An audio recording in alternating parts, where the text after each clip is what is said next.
30 जुलाई 2025 को जो बिहार पुलिस का परीक्षा हुआ था, तो जिन भी लोगों का परीक्षा केंद्र समस्तीपुर था, समस्तीपुर का ये सारा मेरे पास लगभग 95 क्वेश्चन है।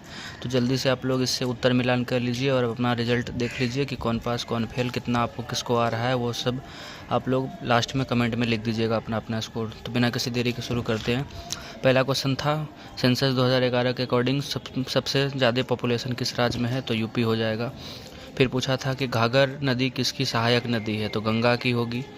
फिर था एक कि पोंडा कृषि किस राज्य में कहलाता है, मतलब जो वो स्लैश एंड बर्न एग्रीकल्चर होता है, काटो जलाओ फिर दूसरे जगह जाने वाला, तो उसको पोंडा किस राज्य में कहते हैं, तो आंध्र प्रदेश में। फिर वाइल्ड लाइफ प्रोटेक्शन एक्ट था, ये हिंदी वाला मेरा थोड़ा कमज़ोर है इसीलिए माफ़ कीजिएगा। वाइल्ड लाइफ प्रोटेक्शन एक्ट जो था वन्यजीव संरक्षण अधिनियम 1972 का था। फिर पूछा था कि गंगा का मैदान कहाँ से कहाँ तक का विस्तार है, तो घाघर से तीस्ता नदी के बीच गंगा नदी प्लेन का विस्तार है। फिर पूछा था कि कौन से ग्रह उपयुक्त में से कौन से ग्रह का कोई भी चंद्रमा नहीं है, तो ऑप्शन में वीनस था। फिर पूछा था इंदिरा गांधी प्लानिटेरियम कहाँ है, तारामंडल, तो वो पटना में है। फिर पूछा था क्रिस्पर Cas9 टेक्निक किस मॉलिक्यूल के लिए यूजफुल है या डेवलप किया गया है, तो क्रिस्पर Cas9 टेक्निक जो है वो DNA के लिए है। फिर पूछा था स्टील में साउंड ऑफ स्पीड का गति पूछा था स्टील में। फिर ये पूछा था कि बिहार की पहली महिला उप मुख्यमंत्री कौन थी, तो रेणु देवी। फिर एक पूछा था पॉलिटी का आर्टिकल 323 जिसका आंसर होगा, उसमें पूछा था कि बिहार पब्लिक सर्विस कमीशन जो है या कोई भी अपना स्टेट कमीशन जो है वो रिपोर्ट प्रस्तुत करता है गवर्नर को किस अनुच्छेद के तहत, तो आर्टिकल 323 के तहत। फिर एक क्वेश्चन पूछा था कि सेंसस 2011 के अकॉर्डिंग कितने प्रतिशत लोग अर्बन एरिया में रहते हैं बिहार में, तो 11.3% अर्बन पॉपुलेशन है बिहार का।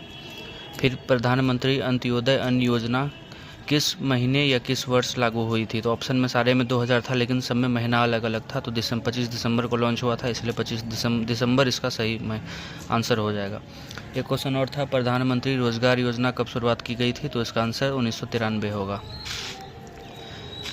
फिर एक क्वेश्चन पूछा गया था कि अमेरिकन रिवॉल्यूशन के समय कॉन्टिनेंटल आर्मी के कमांडर कौन थे। अब इसका आंसर मुझे नहीं पता था, मैंने कभी ये सवाल पढ़ा भी नहीं था, लेकिन मुझे पता था कि कमांडर इन चीफ जो होते हैं वो प्रेसिडेंट ही होते हैं। तो प्रेसिडेंट जो पहले प्रेसिडेंट वहाँ के बने थे वो जॉर्ज वाशिंगटन थे, और उन्होंने, मैंने जहाँ तक जितना पढ़ा था कि उन्होंने लीड किया था क्रांति को, तब जाकर के उन्हें प्रेसिडेंट बनाया गया था, तो इसलिए मैंने जॉर्ज वाशिंगटन तुक्का मारा और ये सही हुआ।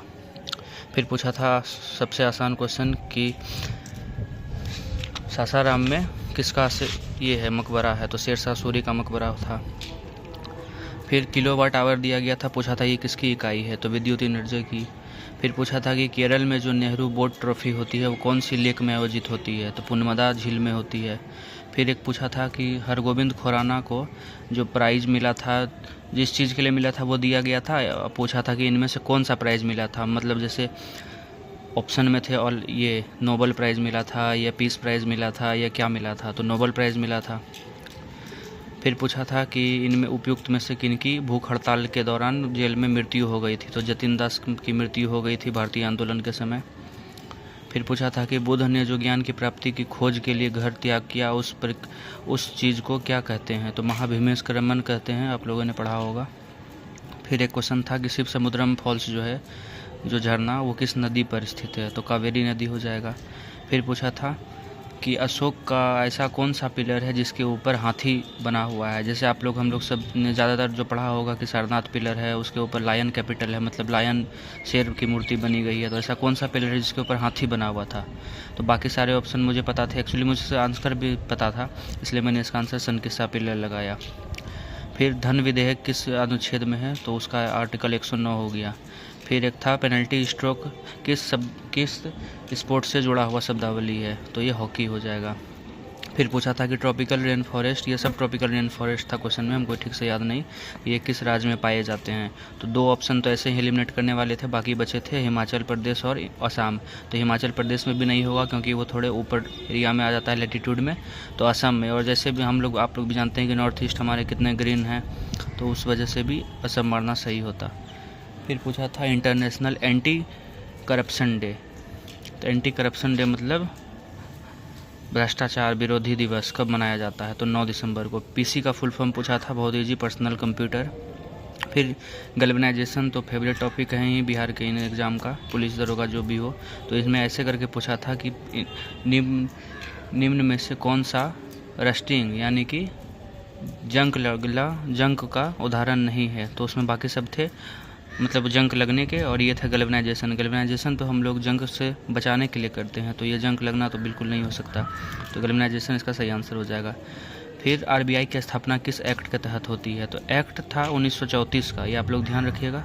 एक्ट था 1934, स्थापना हुई थी 1935 में, परंतु एक्ट था 34, तो ये थोड़ा सा ध्यान रखने वाली बात है। अब ये कुछ क्वेश्चन जो मेरा गलत हो गया हालांकि, लेकिन इसको क्वेश्चन था तो आप लोग क्वेश्चन देख लीजिए और अपना मेल के लीजिए कौन सही कौन गलत। एक क्वेश्चन था कोटापा कोंडा मेला किस अवसर या किस मेले त्यौहार के पहले मनाया जाता है? ये क्वेश्चन था, एग्जैक्ट यही था, कोई कुछ बोले उससे कोई मतलब नहीं है, एग्जैक्ट यही क्वेश्चन था, मुझे याद है क्योंकि मेरा ये गलत था, मैंने कभी इसके बारे में पढ़ा भी नहीं था। तो खैर आंसर इसका होगा शिवरात्रि भी था ऑप्शन में, हालांकि मैंने रामनवमी मारा था, वो गलत हो गया। कोटापा कोंडा मेला आंध्र प्रदेश में मनाया जाता है, ये दिया हुआ था, परंतु पूछ रहा था कि किस मेले या किस त्यौहार के पहले ये मनाया जाता है। फिर पूछा था कि भारत में सबसे पुरानी पारामिलिट्री फोर्स कौन सी है? तो मैंने इसका पढ़ा था लेकिन एग्जैक्ट याद नहीं आ रहा था, इसलिए मैंने गलती से इसका आंसर गलत मार दिया। हालांकि इसका आंसर होगा भारत में सबसे पुरानी पारामिलिट्री फोर्स असम राइफल है, जिसकी स्थापना 1835 को हुई थी। फिर था कि थाईलैंड का ब्रांड एम्बेसडर कौन बनाया गया था? तो उसमें मैंने गलत मार दिया था रणवीर सिंह, लेकिन इसका आंसर होगा सोनू सूद। थाईलैंड का एम्बेसडर सोनू सूद को बनाया गया था। फिर athletics federation of India, athletics महासंघ इंडिया का, उसके अध्यक्ष कौन हैं? तो बहादुर सिंह सागू हैं। फिर योग सूत्र जो पतंजलि ने लिखा था वो कितने अध्याय में है, कितने चैप्टर्स में है? तो उसका जवाब हो जाएगा 4 चैप्टर में। फिर वायर का कलर कोडिंग था, मतलब गर्म लाइव वायर किस कलर का होता है, अर्थ किस कलर का होता है और न्यूट्रल किस कलर का होता है, तो ये भी मेरा गलत हो गया। फिर एक क्वेश्चन था कि lime water is an aqueous solution of, मतलब जो लाइम वाटर है इसका फॉर्मूला CaOH2 होता है, वो किसका एक विलियस ये सॉल्यूशन है? तो उस अकॉर्डिंग आंसर इसका CaO हो जाएगा। CaO कैल्शियम ऑक्साइड को जब पानी में मिलाएंगे तब जा कर के CaOH2 बनेगा। तो हालांकि मुझे इसका कन्फ्यूजन अपने आंसर पे नहीं, आंसर तो मैंने CaO मारा है, परंतु कन्फ्यूजन इस बात का है कि इसका क्वेश्चन का लैंग्वेज मुझे समझ में नहीं आया, तो उस लैंग्वेज के अकॉर्डिंग आंसर बदल सकता है। लैंग्वेज मेरा मतलब कि यदि क्या वो इसका फॉर्मूला ही पूछ रहा था, अगर फॉर्मूला पूछ रहा था तो ये आंसर होता, तो फिर मेरा गलत हो जाएगा। लेकिन CaO का एक्वस सॉल्यूशन तब जाके ये बनता है, तो उस अकॉर्डिंग मेरा मैंने ये मारा था। अब देखिए इसको मैंने जोड़ा नहीं है अपने सही में। फिर पूछा था कंदरिया महादेव मंदिर किस भगवान को समर्पित है? तो मैंने सोचा कि इतना अजीब तो देगा नहीं, और मेरे मन में कन्फ्यूजन आ गया कि महादेव लिखा हुआ है तो महादेव तो नहीं ही होगा, इसके अलावा सब कुछ हो सकता है, तो मैंने विष्णु मार दिया। हालांकि होगा इसका आंसर शिव ही, जाहिर सी बात है, कंदरिया महादेव जब लिखा हुआ है तो महादेव को ही समर्पित होगा।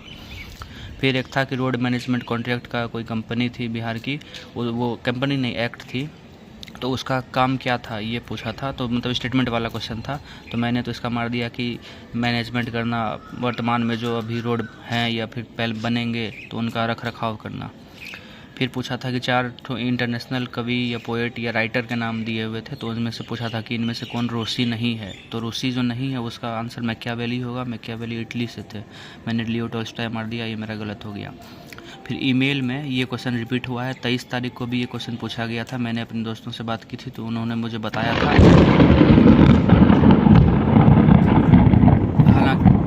हालांकि उन्होंने काश मैंने उनसे इसका आंसर पूछ लिया होता तो मेरा सही हो जाता, लेकिन नहीं पूछा था, इसलिए ये मेरा गलत हो गया। इसका ईमेल में कौन सा प्रोटोकॉल यूज़ होता है? तो इसका आंसर हो जाएगा POP और SMTP, तो जिन्होंने भी ये मारा है उनका सही है।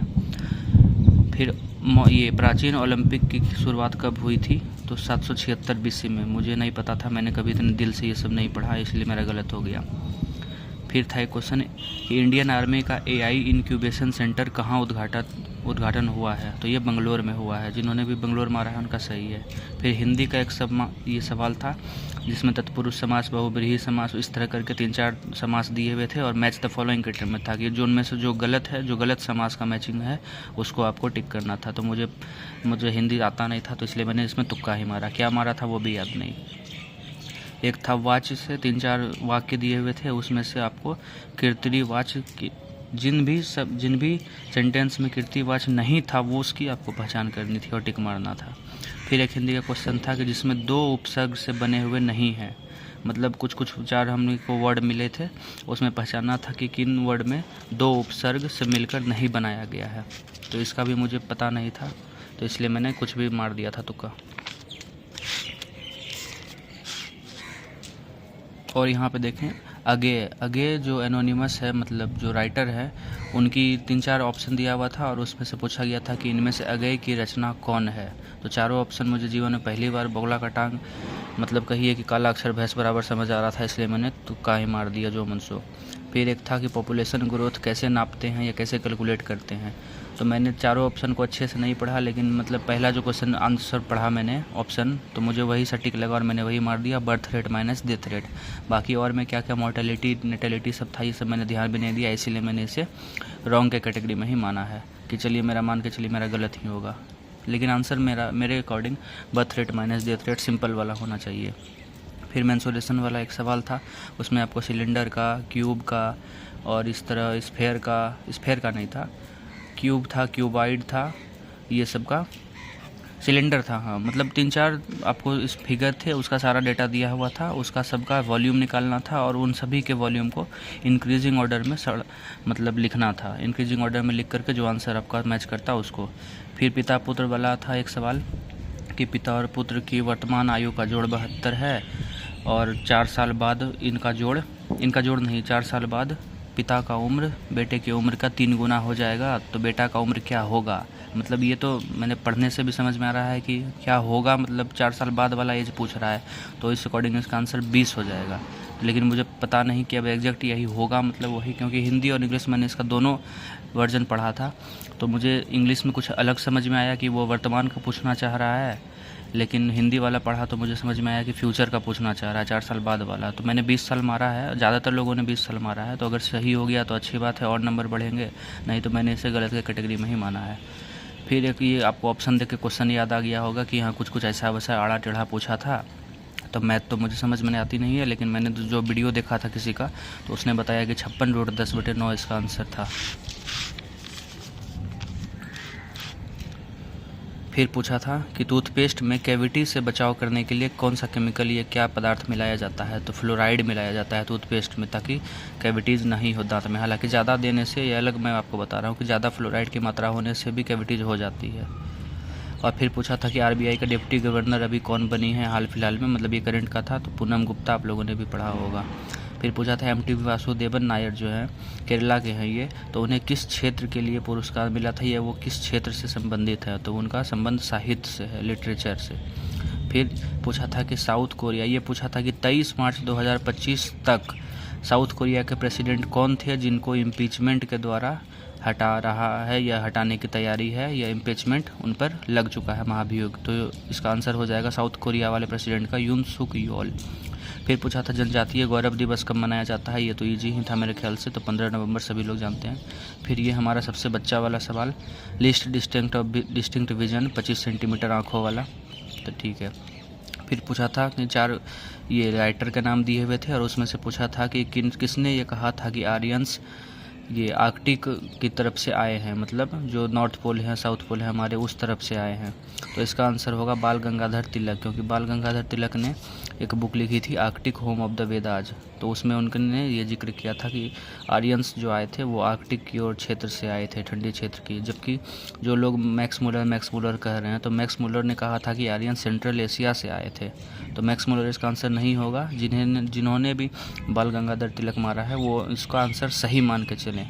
प्रोजेक्ट टाइगर किस वर्ष स्टार्ट हुआ था, ये पूछा था 1973 में, आसान सा। फिर पूछा था कि डोमेस्टिक मार्केट से क्या अभिप्राय है। डोमेस्टिक मार्केट हो गया किसी के ऑप्शन में जो था कि उसके अपने देश का मार्केट, तो ये हो गया डोमेस्टिक मार्केट।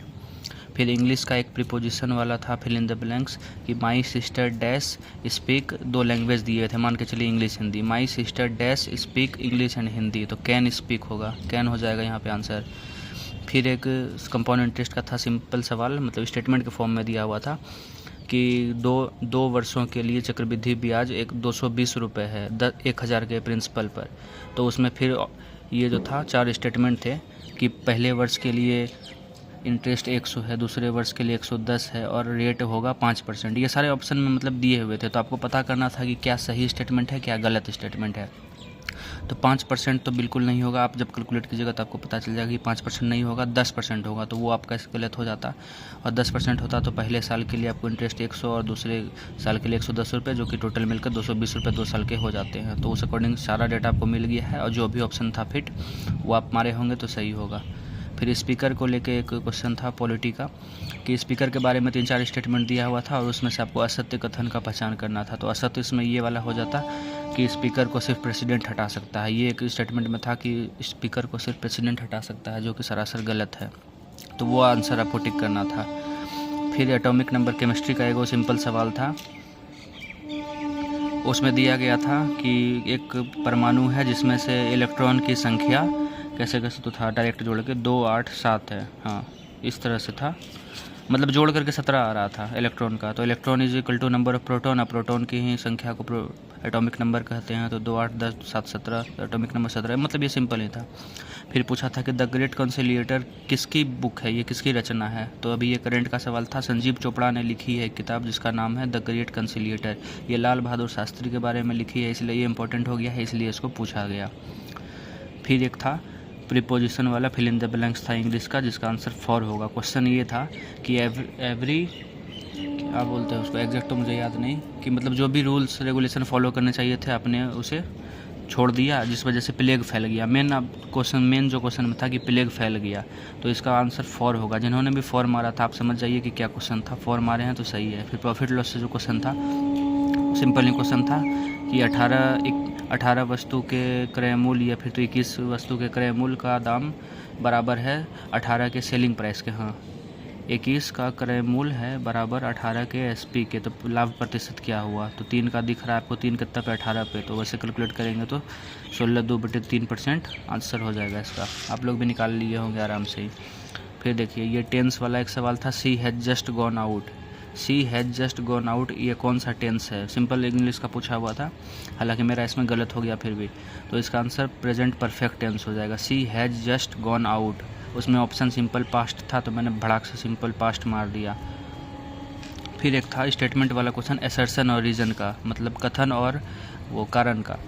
तो उसमें कथन कहा गया था कि जब हार्ड वाटर होता है तो उसमें साबुन की क्षमता कम हो जाती है, या फिर तो हार्ड वाटर में साबुन कपड़े धोने के लिए उपयोगी नहीं होता, ये था कथन में। और कारण ये था कि उसका क्षमता, मतलब हार्ड वाटर में उसके साफ़ करने की क्षमता जो है साबुन की वो घट जाती है, कम होती है। तो दोनों ही कथन और कारण सही थे और सही से उसको परिभाषित करता था, तो वो वाला ऑप्शन हो जाएगा इसका, हालांकि मेरा इसमें गलत हो गया। फिर पूछा था कि सोर्स कोड किसकी आत्मकथा है, तो सोर्स कोड ये बिल गेट्स की आत्मकथा है। फिर पूछा था कि 42वें संविधान संशोधन से क्या चीज़ जोड़ा गया था, तो फंडामेंटल ड्यूटीज़ जोड़ा गया था, फंडामेंटल ड्यूटीज़ इसका आंसर होगा। फिर फंडामेंटल राइट्स को लेके 4 स्टेटमेंट वाला एक क्वेश्चन था, उसमें से आपको असत का पहचान करना था। तो असत वो वाला हो जाता जिसमें लिखा था कि वर्तमान में 7 फंडामेंटल राइट्स है, वर्तमान में जबकि 7 नहीं 6 ही है। 7वां वाला राइट टू प्रॉपर्टी वाला जो हटा दिया है ये उसके लिए क्वेश्चन था। फिर ऑल इंडिया एससी फेडरेशन ने मतलब किसने स्थापित किया था, तो BR अम्बेडकर हो जाएगा, आप लोग तो बचपन से ही पढ़ते आए होंगे ये सब। फिर अर्जेंटीना की राजधानी पूछा था, अर्जेंटीना की राजधानी ब्यूनस आयर्स है, ठीक है। फिर ये क्वेश्चन था कि यदि चंद्रमा पर एक पंख को और एक हथौड़ा को एक साथ गिराएंगे तो क्या होगा, तो वही था, ये क्वेश्चन BPSC में भी रिपीट किया था। और जनरल साइंस का कॉन्सेप्चुअल क्वेश्चन है कि मून पे 0 ग्रेविटी होगा, और 0 ग्रेविटी में कोई भी चीज़ मास पे डिपेंड नहीं करता है, वेट पे नहीं करता है, दोनों एक साथ ही गिरता है, तो पंख और हथौड़ा एक साथ गिरेगा। फिर पूछा था कि थाईलैंड गवर्नमेंट, ये करंट का सवाल था, थाईलैंड गवर्नमेंट ने एक आई स्टैंप जारी किया है। जब देखिए जब मोदी जी थाईलैंड गए थे, आपको याद होगा या आपने पढ़ा होगा तो आपने को डायरेक्ट आंसर ही आता होगा। तो आई स्टैंप जारी किया था, स्टैंप उस स्टैंप पर क्या चीज़ की पेंटिंग की गई थी, तो रामकीयन, मतलब वहाँ रामायण को रामकीयन कहा जाता है, तो रामायण की उस पर पेंटिंग की गई थी या चित्रकारी बनाई गई थी, फोटो सब। तो यही पूछा था कि क्या चीज़ का चित्रकारी है, तो रामकीयन इसका आंसर होगा।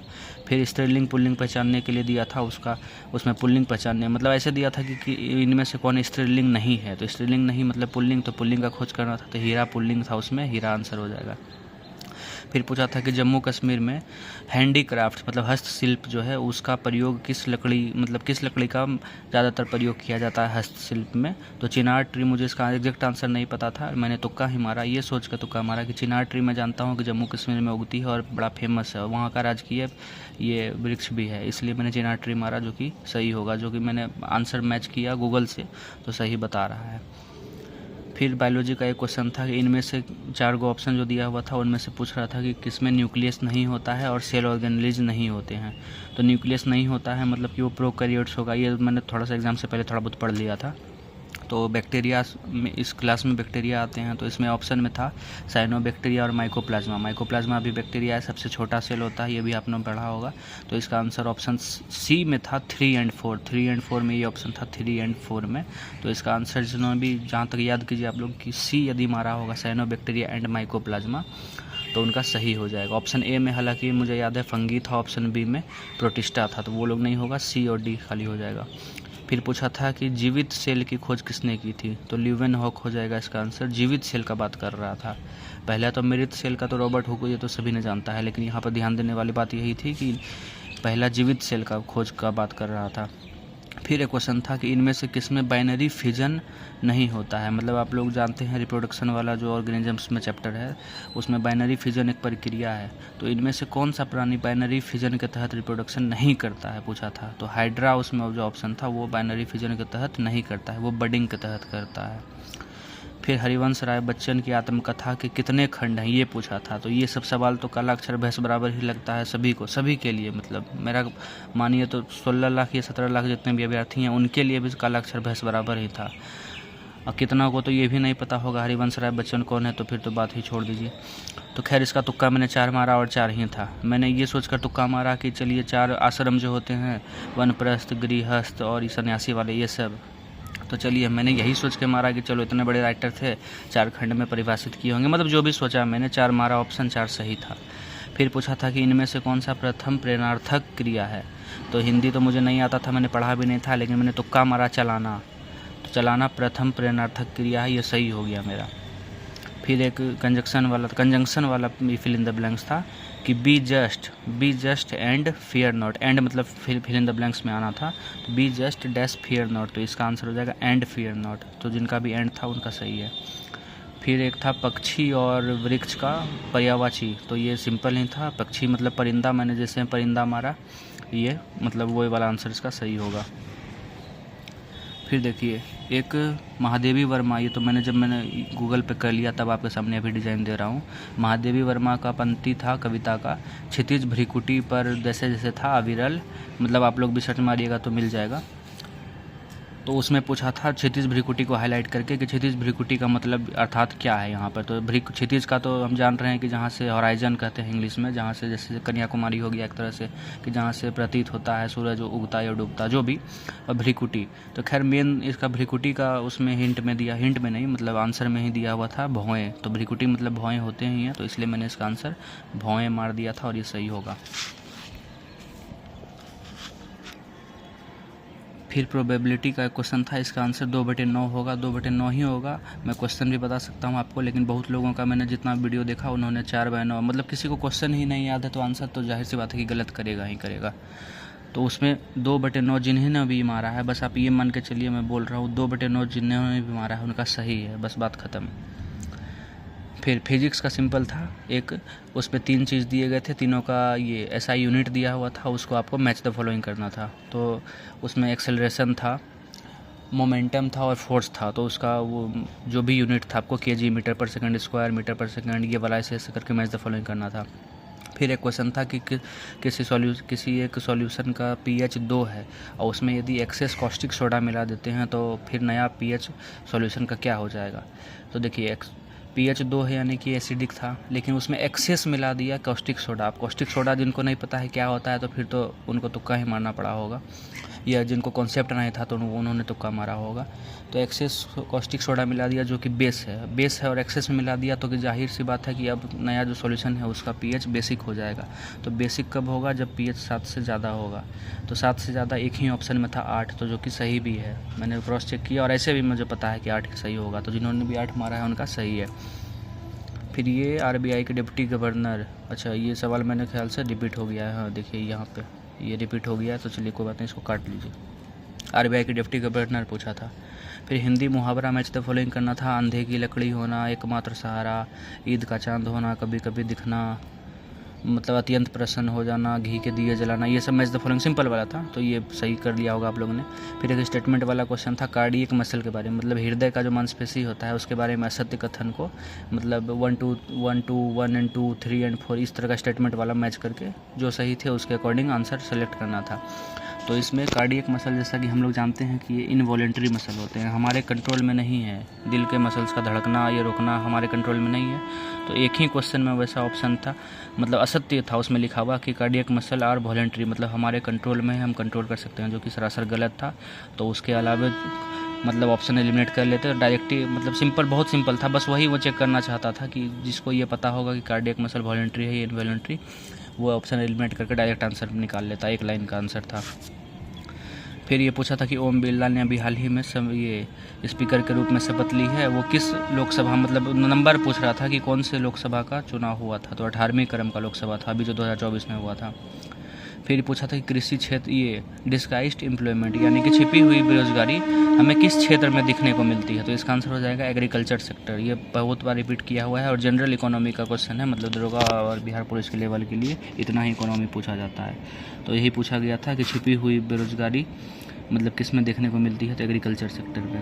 फिर प्रधानमंत्री को लेकर के स्टेटमेंट दिया गया था कि मतलब उसमें असत्य का पहचान करना था। उसमें ये सारे दिए गए थे कि 5 साल के लिए अपॉइंटमेंट होता है, या फिर तो इतने साल के लिए, या फिर तो ये निकाल सकता है। तो उसमें जो मेन मतलब जो सही था उसको पता करना था आपको कि उसमें से सही कौन है।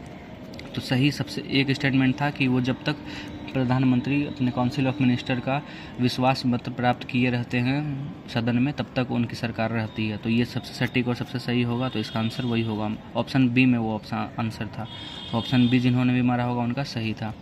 फिर उसके बाद क्लोरोफिल कहाँ पाए जाते हैं, तो उसका आंसर क्लोरोप्लास्ट होगा। तो देखिए 73 पे आ गए और एक यहाँ मान के चलिए रिपीटेड था, तो 72 क्वेश्चन, तो 72 क्वेश्चन मेरे सही हुए और टोटल 72। और इधर मैंने जो आपको बताया जो मैंने रॉन्ग के कैटेगरी में रखा है, जो मेरे गलत हो गए, ऐसे ऐसे 22 के करीब हैं क्वेश्चन। तो मान के चलिए 92-93 क्वेश्चन मुझे मिले और मुझे मतलब मैं एग्जैक्ट पता कर सकता हूँ क्योंकि मुझे क्वेश्चन भी याद है इतने सारे। तो मान के चलिए कि 100 में ये 92 में ही कहीं है, मुझे 72 तो कम से कम आ रहे हैं। और यदि और क्वेश्चन मेरे सही तुक्के हुए होंगे, या फिर तो जैसे ये सब है कि पिता पुत्र वाला एज, ये मेंसुरेशन वाला जो मैंने तुक्का नहीं मारा, मतलब हड़बड़ी में लास्ट में एक का कैलकुलेट किए बिना मार दिया था। तो यदि जो भी मेरा सही होता है, खैर पास करने से सिर्फ मतलब है, तो यदि इतना ही आंसर आ गया, मतलब इतना मार्क्स आ गया, तो मैं कब का मतलब मुझे पता ही था एग्ज़ाम से पहले कि पास होऊंगा ही। अब अच्छा नंबर आ गया है तो थोड़ा सा डिज़ाइन देना बनता है इसीलिए। तो खैर आप लोग भी मिला लीजिए, इतना 90-95 क्वेश्चन है, जिसका जो आंसर है आप लोग मिला लीजिए। और जिसका यदि मेरे ख्याल से 55 यदि है तो आप ग्राउंड में लग जाइए, नौकरी ले लीजिए इस बार। मतलब मेरे ख्याल से, मुझे उतना टीचर वाला तो आता नहीं, मैं टीचर तो हूँ नहीं कि एग्जैक्ट कट ऑफ या उस तरह कुछ साइंटिफिक थ्योरी से कैलकुलेट कर सकूँ कट ऑफ। खैर जितना भी हो, मेरे ख्याल से 50 भी जिनका है तो वो भी अपना मतलब मेरे ख्याल से बाउंड्री पर वाला सिचुएशन है, लेकिन यदि कुछ भी हो सकता है। तो 50 भी यदि जिनका है वो भी ग्राउंड पर कर लीजिए। 55 से ज़्यादा है तो आप तो समझ जाइए कि एडमिट कार्ड आपका रिलीज़ हो रहा है। चलिए धन्यवाद, जल्दी जल्दी आप लोग मिलान कर लीजिए। Bye bye.